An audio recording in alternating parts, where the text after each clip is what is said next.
Hola a todas y todos, estamos acá con el amigo Nelson Bamonde, historiador de Alcahuino sanjuanino, y con otro de Alcahuino detrás de las cámaras, don Héctor Caicheo, y quien les habla, Franco Ojeda, para empezar este importante ciclo de historias, este ciclo de conversación históricas en torno a diferentes hechos y hitos históricos los cuales han acontecido en nuestro archipiélago de Chiloé.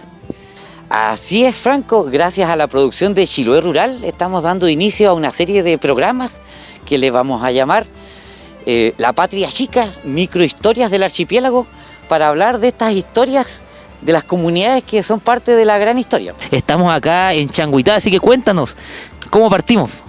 Bueno, el 8 de octubre de 1879 se captura el Huáscar en el combate de Angamos, y quien dirigía aquella escuadra nació aquí en el sector de Changuitá en 1829, Galvarino Riveros Cárdenas, así que iremos a recorrer la casa museo donde él nació y vamos a terminar en la plaza de Curaco de Vélez donde descansan los restos de este héroe de Chilote. Así que nos vamos para los bajos de Changuitá.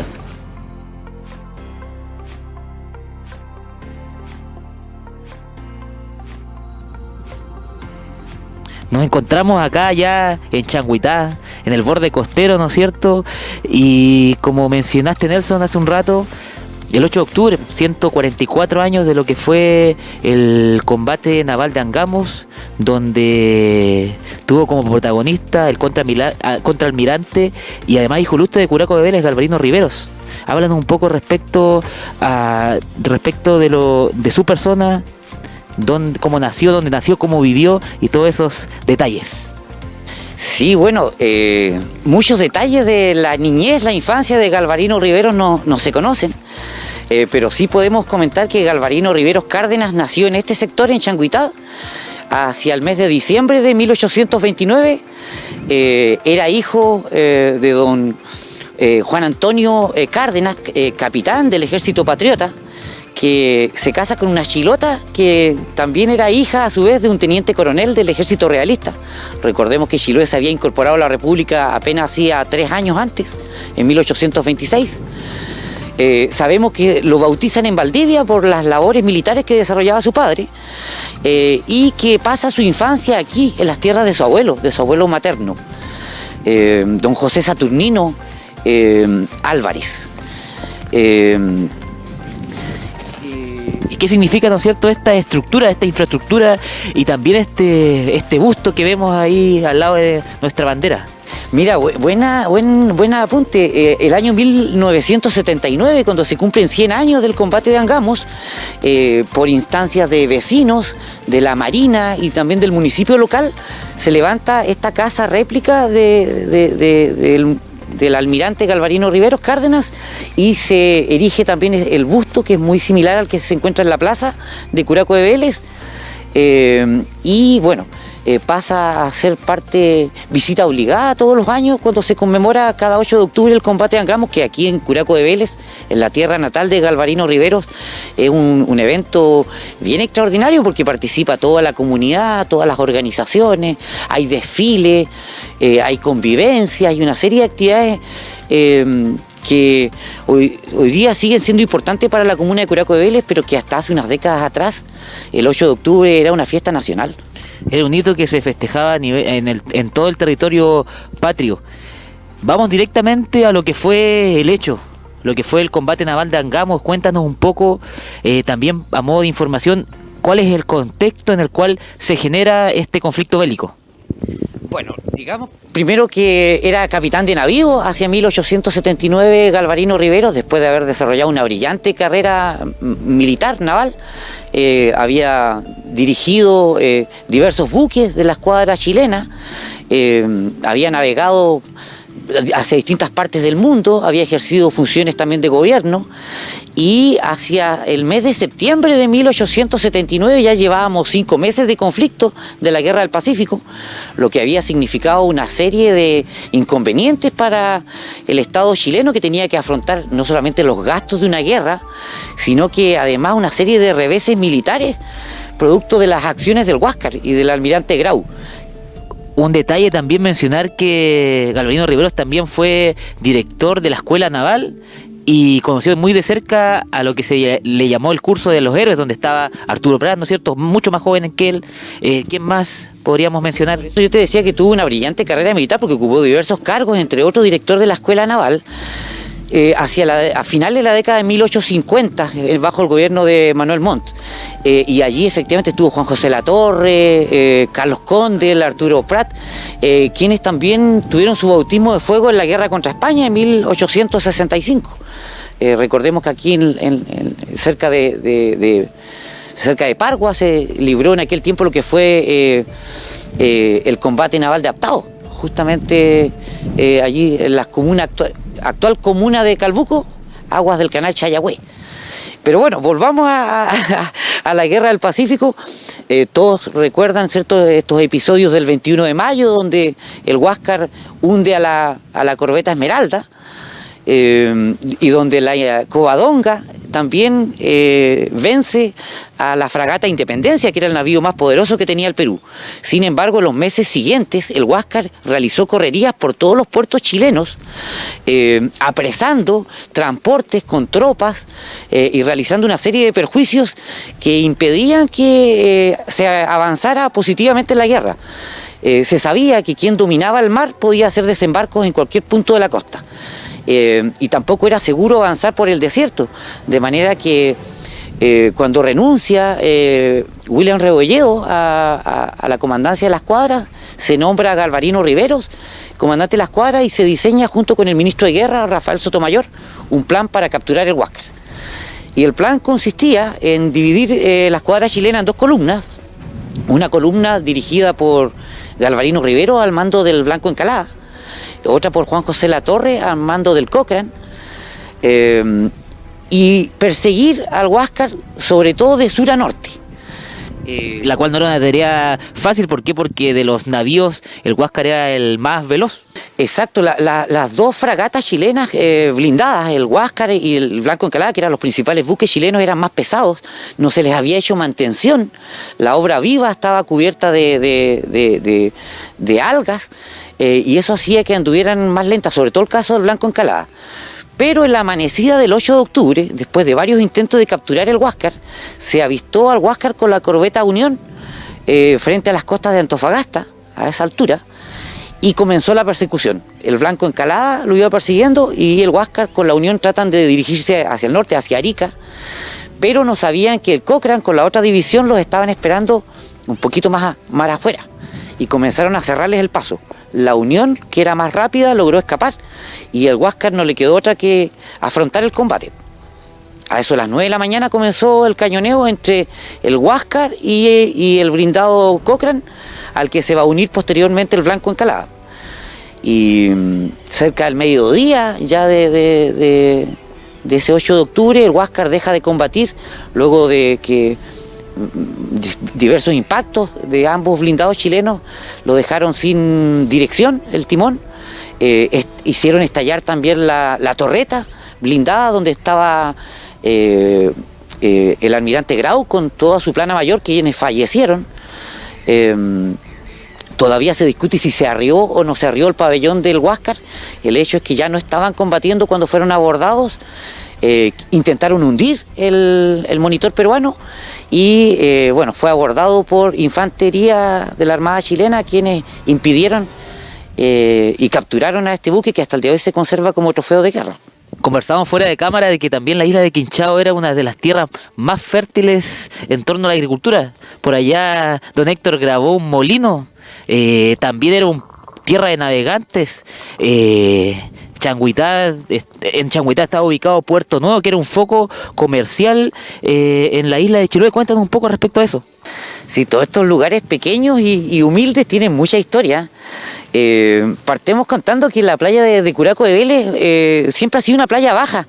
De hecho, hacia 1562, Francisco de Villagra hizo una expedición a Chiloé antes de la fundación de Castro, y su navío varó ahí en la playa de Curaco de Vélez y de hecho fue atacado por los indígenas. Fue el primer enfrentamiento que libraron los españoles con los indígenas acá en Chiloé. Una de las cosas que se decía durante la colonia es que la isla de Quinchao, junto con la isla de Lemuy, eran las islas más pobladas y las mejores cultivadas de Chiloé. Por eso es que siempre acá uno mira los campos, son campos muy bonitos. Recién ahí veíamos gente sembrando. Antiguamente había muchos minga de papa, antiguamente había muchos trigales y a causa de los ríos también acá hubieron más de 20 molinos en lo que es la actual comuna de Curaco de Vélez. Venía la gente de distintas islas, de la costa, de Chiloé, incluso a moler. Y bueno, Puerto Nuevo es lo que vemos allá hacia Curaco de Vélez, lo que está entre Changuitada y Curaco de Vélez. Era el lugar donde llegaban los vapores antiguamente hasta la época del 60. Y allí se hacía todo lo que era la carga de pasajeros y mercancías de la gente que viajaba hacia el sur, hacia distintos lugares. Recordemos además que aquí en Curaco de Vélez, cuando pasó la goleta Ancud, pasaron a buscar a don Carlos Miller, que era un lobero de origen irlandés, y que fue el práctico que guió a la goleta Ancud a través del viaje de navegación que fue la toma de posesión del Estrecho Magallanes. Así que hay muchas historias de marineros, de agricultores, y bueno, por eso el escudo de Curaco de Vélez dice cuna de héroes, porque no solamente Galvarino Riveros, hay otros marinos también. Hubo mucha tradición de gente que se integró a la Armada Nacional, porque se decía que los mejores marinos de Chile eran los chilotes. Acá estamos viendo, ¿no es cierto?, la puntilla de Huenao, acá al frente, detrás de la lancha. Oye, cuéntanos un poco respecto a cómo eran los viajes desde Quinchao hacia Ancud, hacia Castro. ¿Cuáles eran las posibilidades de poder hacer esta conectividad? Claro, tenemos que remontarnos hasta los años 60, la época previa a los buses, a los automóviles que después se han masificado y a la apertura de caminos. Y la gente que, sobre todo, que venía de allá o desde Quinchao, y que venían a caballo o que transportaban sus cosas con bueyes, bueno, tenían que tomar esa decisión. Si se iban hacia Castro, lo que hacían era cruzaban allá en la punta de Huenao, que se ve ahí detrás de la embarcación, y ellos seguían lo que se llamaba el camino de la planchada. Hasta el día de hoy se llama así ese camino porque era un camino con planchados de madera, que era lo que permitía que pudiera transitarse durante el invierno. Y desde allí se balseaban en bote al frente, a lo que le llamaban la Pampa de Pechaco, y allí continuaban hacia Putemún, y ya eso les permitía ya seguir por Yauyao el camino hacia Castro. En cambio, si enfocamos hacia el norte, hacia Dalcahue, ese era el camino por San Javier, ¿cierto?, que hacía la gente que venía de Achao, pero que se quería ir hacia Ancud. Y lo que hacía era que cruzaba ahí lo que se llamó siempre el pasaje hacia Dalcahue, y de ahí seguían el camino que siguieron las tropas chilenas hacia Mocupulli, el mismo camino que empalmaba con el camino de Caicumeo. Aprovechando que estamos hablando de Huenao, en el año 1712, en el contexto de la sublevación de los huilliches, se produjo un lamentable hecho, la matanza de Huenao, donde uno de los hechos más sangrientos que ha vivido la historia de Chiloé. Así que cuéntanos un poco respecto a este hito. Sí, recordemos que en febrero de 1712 los huilliches de Chiloé, aburridos de los maltratos de los encomenderos, en particular algunos más que otros, decidieron poner fin a este régimen de encomienda y se sublevaron. Sin embargo, a eso del tercer o cuarto día de rebelión comenzó la represión. Y uno de los lugares donde ocurrió un hecho muy lamentable fue aquí en la punta de Huenao, donde un grupo de españoles tenía prisioneros a 200 huilliches. Y cuando observaron que desde las islas de Quehue y Chelín venían navegando dalcas, piraguas con más huilliches que se venían a sumar a la rebelión, les dieron muerte, los degollaron. Siguieron los enfrentamientos en la comuna de Dalcahue, hubo un enfrentamiento en la costa de Quetalco.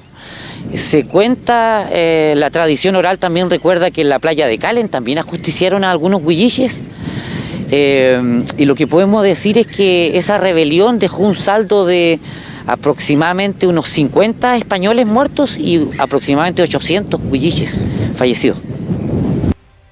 Nelson, Héctor, ahora nos iremos a Curaco junto a Chiloé Rural. Y el programa La Patria Chica, microhistorias de nuestro archipiélago. Hemos llegado acá a la plaza de Curaco de Vélez, a la plaza de armas, y estamos conversando que también el desarrollo de este pueblo, de esta comuna, ha estado marcado por lamentables hechos, por desastres, incendios, terremotos también que han marcado, como dije anteriormente, el desarrollo y el crecimiento de esta bella comuna. Así es, pues este pueblo tiene casas hermosas que reflejan esa historia del comercio, del movimiento portuario que hubo aquí en Curacao de Vélez. Lamentablemente hace poquitos años atrás desaparecieron aquí 5 casas que se incendiaron en calle Errázuriz, a mis espaldas. Con el terremoto de 1960 se perdió el barrio bajo, también el barrio comercial que tenía antiguamente Curacao de Vélez. Vivían connotados vecinos, la flor innata de la sociedad curacana decían que vivía allá abajo. Y la iglesia de Curacao de Vélez, que está a nuestras espaldas, es una iglesia moderna que se construyó en los años 70 porque se quemó la iglesia anterior. Recordemos que el primer templo chilote que fue declarado monumento nacional fue la iglesia de Achao en 1956, y el segundo grupo de iglesias declaradas monumentos fueron el año 1971, un conjunto de 6 templos fueron declarados monumento nacional, y a los meses se quemó la iglesia de Curacao de Vélez, que había sido declarada monumento en aquel tiempo. Así que los incendios, como dices tú, los terremotos también han marcado el desarrollo urbano de este hermoso pueblito. Comentando lo que estuvimos exponiendo anteriormente, que Curacao de Vélez, el desarrollo de Curacao de Vélez ha estado marcado por tragedias, lamentables tragedias, y como lo destacamos, incendios lamentables, incendios. Nos encontramos justamente acá con un vecino, parte del cuerpo de bomberos de Curacao de Vélez, don Sergio Vázquez, el cual también nos va a comentar lo que fue este lamentable incendio hace un par de años acá en calle Errázuriz. Así es, justamente calle Errázuriz. Se inicia el incendio aproximadamente 4 de la tarde en la casa en la cual yo me crecí, que en este momento, si pudiera enfocar el joven, sería la mano derecha, la Casa Roja, que no era, tiene un sistema o una forma similar, pero no es igual. Ahí se inició el incendio, la casa en la cual me crecí, casa donde se hicieron películas, casa donde alojaron expresidentes, diputados y cuánta cosa hay antiguamente.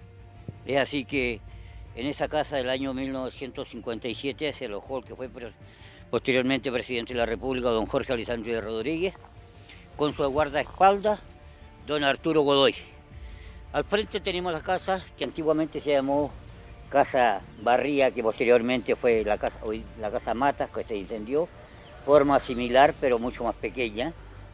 Al costado al lado norte, al lado derecho, tenemos la Casa Montaña de don Osvaldo Montañabur, y si retrocedemos un poquito también, la casa en la cual yo vivo hoy, que antiguamente fue mi casa, que también se quemó. Fueron 5 casas que se quemaron el 3 de agosto de 2016, a las 4 y tanto de la tarde, con un temporal de norte de aquello. Como decía el joven que me está entrevistando, Curacao ha tenido de dulce y agraz, ha tenido de desgracias y sonrisas. Vamos a ver las sonrisas. Tenemos mañana un acto muy lindo, Galvarino Riveros Cárdenas, que en muy pocos lugares se celebra, 2 en Chile, y también tenemos algo que ya sucedió todavía no hace un mes, que fue la toma del Estrecho de Magallanes por un curacano también, don Carlos Miller Norton, primer práctico de canales que conserva o mantiene la historia de Chile, que salió de aquí de Curacao y él llevó a la goleta Ancud hasta Magallanes. Pero volviendo a lo trágico, diríamos que también en el año 1950 tuvimos un incendio grande, que se quemó toda la cuadra que está al lado norte de la plaza de Curacao de Vélez, y donde mañana se van a celebrar los desfiles. Se quemó una cuadra completa. Y ahí en esa localidad, en ese sector, también se quemó la antigua escuela de mujeres, porque Curacao tenía escuela de mujeres, que era la número 4. Posteriormente, ya del incendio, al año siguiente se trasladaron, quedó mixta la escuela número 3. Y esa ha sido la historia más o menos, contando, sin pasar de largo, lo que fue el terremoto del año 60. Curacao tenía la población a nivel de playa, a nivel de mar. Así era su organización. Tenía una calle larga, con la que vamos ahora, Errázuriz, y abajo estaba el pueblo. El pueblo quedó en la tarde, noche, aproximadamente 7 y tanto de la tarde, hundido prácticamente de bajo 4 metros de altura del agua. Así que hemos tenido grandes cosas en Curacao de Vélez. También estuvimos hablando hace un ratito, un lamentable hecho, que fue un accidente aéreo donde fallecieron varios jóvenes recién iniciándose en lo que es el vuelo de avionetas. Cuéntenos respecto a ese hecho también. Bueno, en el año 1971 tuvimos, en el mes de enero, 2 grandes desgracias. Primero, la caída de los aviones, donde fallecieron 5 jóvenes de Castro, y también ese mismo mes, el mismo año 71, se nos quemó la iglesia, la cual recientemente había sido declarada Monumento Nacional. Así que, como digo y he dicho, Curacao hemos salido de buenas y malas, pero quedémonos con las cosas buenas, porque siempre hemos logrado avanzar en todos los pros y contras que hemos tenido en esta vida. Don Sergio, le quería aprovechar a preguntar, ¿usted de niño participaba en las festividades del 8 de octubre?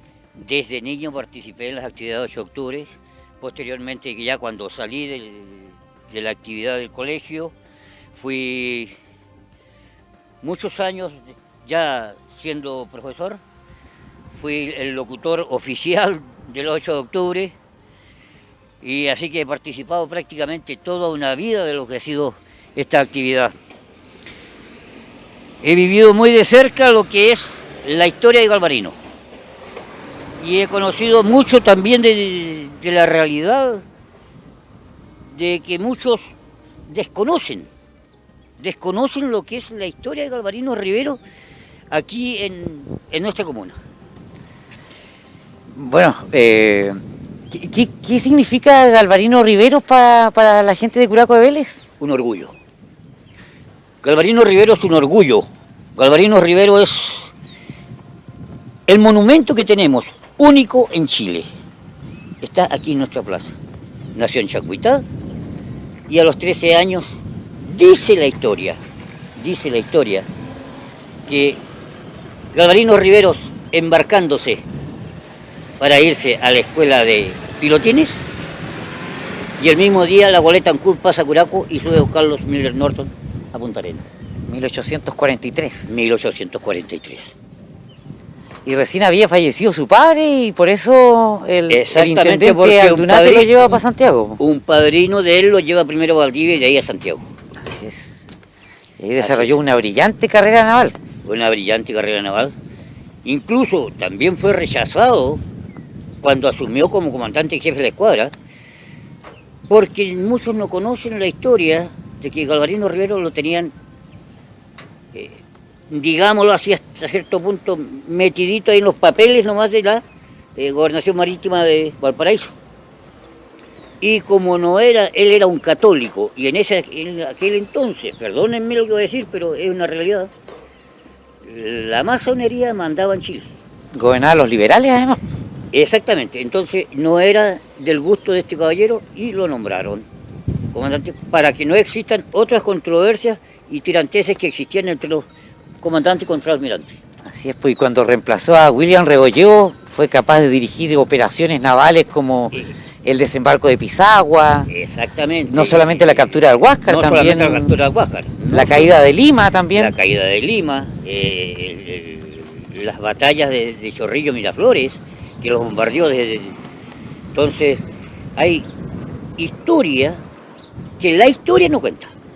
Así es. Hay historia aquí en Curacao que la historia no cuenta. Y de eso estamos orgullosos como los curacanos, como chilotes. Chiloenses somos, pero hacemos chilote porque, aunque es un signo despectivo, pero ya lo tomamos. Y aquí en Curacao de Vélez en 1905 se fundó un club deportivo también que lleva el nombre de Galvarino Rivero. 1905, el Club Galvarino Riveros.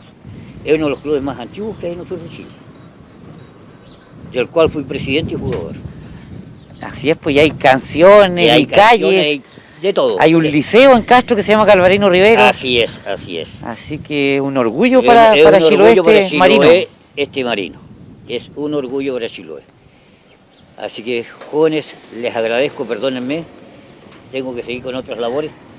Don Sergio, muchas gracias por su tiempo y vamos a estar también compartiéndole este material. Ya está. Un gusto Muy bien. encontrarnos aquí en Curaco Vélez, tierra de mis antepasados también. Gracias, así es. Estimado, un placer, un placer.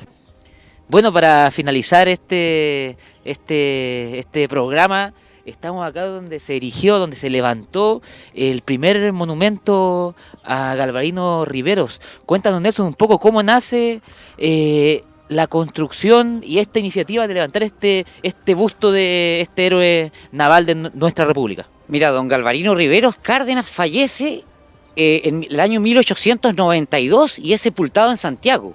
Sin embargo, desde 1917, que se celebra en Changuitá, se conmemora el combate de Angamos. Todos los años pasaba la escuadra haciendo disparos de salva en honor al antiguo almirante. Y es así como desde ese año, desde 1917, la comunidad curacana y chilota comienza a organizarse, a juntar recursos para mandar a hacer este busto en honor al almirante Riveros. Esto se concreta en 1930 y el año 1931, con la presencia del presidente de la República, Carlos Ibáñez del Campo, otras autoridades de Estado y la Armada de Chile, fue la primera vez que acá se vieron submarinos, se vieron hidroaviones. Y vino toda esa comitiva a inaugurar junto con 1 millar de curacanos que repletaba la plaza. Hay fotografías, para la gente fue algo inolvidable. Fue, como te digo, la primera vez que vieron hidroaviones, submarinos, disparos de salva, desfile. Y desde el año 1931 permanece acá este monumento a Galvarino Riveros. Y para finalizar vamos a ir a conocer la cripta también del almirante. Y de hecho sí, esta de las pocas plazas, yo creo que la única plaza en Chiloé, y de las pocas plazas en el mundo donde hay un héroe descansando. Así es que no hablamos tan fuerte porque no está descansando el héroe, pero lo importante es decir que el pueblo de Curaco no lo olvidó y no solamente erigieron este monumento, sino que el año 98 hicieron todos los esfuerzos para traer los restos del almirante y ahora vamos a ir a conocer la cripta.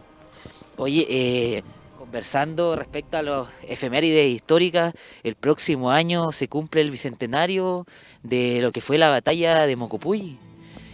Y yo creo que estamos en deuda con ese hecho histórico, el cual para nosotros como alcahuinos también es de los hechos históricos más importantes de nuestra comuna. Así es, porque ahí falleció más de 200 personas, ni siquiera se sabe cuántos murieron en el lugar. Se combatió todo el día entre chilenos y chilotes que dieron la vida ahí por una causa y eso tampoco hay que olvidarlo, hay que reconocer a esa gente su sacrificio. Y el otro año se cumplen 200 años y es importante que la gente lo valore y que se puedan concretar obras en honor a esas personas. Y también, además de las celebraciones, de las conmemoraciones, de las obras, yo creo que una de las cosas más importantes es que esas fechas tenemos que hacerla propia, tenemos que apropiarnos de esos hitos históricos, valga la redundancia, y que estén dentro de nuestra identidad. Acá estamos en la cripta. Esos hitos históricos no son solamente ni de Curaco ni de Dalcahue, son de Chiloé. Aquí el 8 de octubre debiera conmemorarse como una fecha provincial, porque la captura del Huáscar cambió el destino de la Guerra del Pacífico. A partir de allí la Armada chilena tuvo el dominio del mar, pudo hacer operaciones de desembarco, pudo transportar pertrechos hacia el norte y eso cambió la guerra. Bueno, estamos aquí en la cripta, donde el año 1998 se trajeron los restos del almirante Riveros y se conservan una serie de reliquias ahí en la parte inferior. Mañana 8 de octubre esto va a estar abierto a la comunidad, la gente viene aquí a hacer ofrendas incluso al almirante y va a haber un desfile donde participan instituciones, fuerzas armadas y la Armada de Chile además conmemora el día 8 de octubre el día del suboficial mayor. Aquí se entregan condecoraciones también en la plaza de Curaco de Vélez a los suboficiales de la región.